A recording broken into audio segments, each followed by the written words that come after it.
Hello people, today I'm going to be reviewing one of the most controversial films of all time. Some people love it, some people hate it. That film is Salo, or the 120 Days of Sodom. You can pretty much pick this up anywhere, Amazon, various websites. I got mine at Barnes & Noble, and this is a question for you guys. If you go to Barnes & Noble, it seems like there's a whole section dedicated to the Criterion Collection. If it's like that at all Barnes & Noble, please message me below. Or if they had that at Borders too, because I like Borders as well. Anyway, this film has been often called the sickest film of all time. I could see why, especially for its day. This thing must have just been mind-blowing. It's still very hard to watch today. This film wasn't as bad as I thought it was going to be. It's not the most shocking thing I've ever seen, but it definitely ranks up there. There's eating of human feces, just a lot of breaking of the spirit, and torture and just murder at the end of the movie. That's pretty strong. Not as graphic as I thought it was going to be, but still very strong, especially the scalping scene. But besides the horrifying violence and torture in this movie, this movie does have some themes in the movie that are of value, I'd say. This movie actually does have morals, unlike a film like X-Drummer.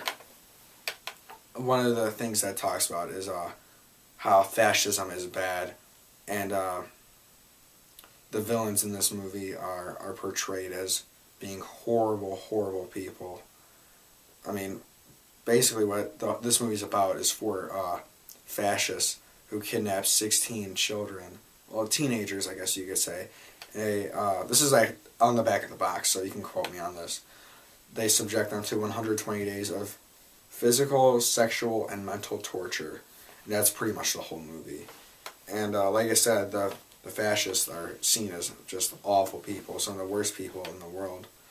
And then another thing I found in this movie is that power and money corrupts people, and it does with the fascists. And I'm not going to talk about it, but on Amazon there's a customer review for this. It's like the first one. It's called Salo, a Relentless Allegory. Read that for more details on this film. It's very good. Definitely pick up this edition.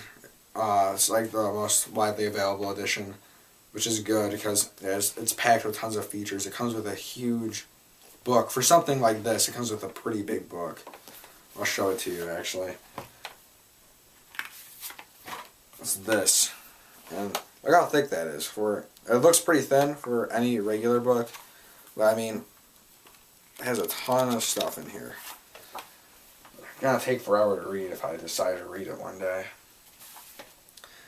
I've not seen any of Pasolini's other works, mainly because those movies are like $200 a piece online. I don't want to pay that much money for a movie that I might not even like. So, I heard Criterion was going to release his Circle of Life trilogy. And anybody that works at Criterion is watching this movie, definitely do that. That'd be great.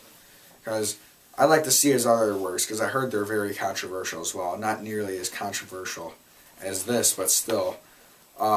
Pasolini was murdered around the time of this movie's premiere back in '76. And nobody knows why. And it could very well be because of this film. If you love freedom of speech and controversial cinema, definitely pick this one up. If you are queasy at all, or do not, or are disturbed very easily, definitely do not watch this one. Your mind will get raped.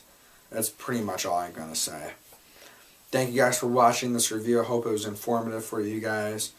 Thank you for watching. Goodbye.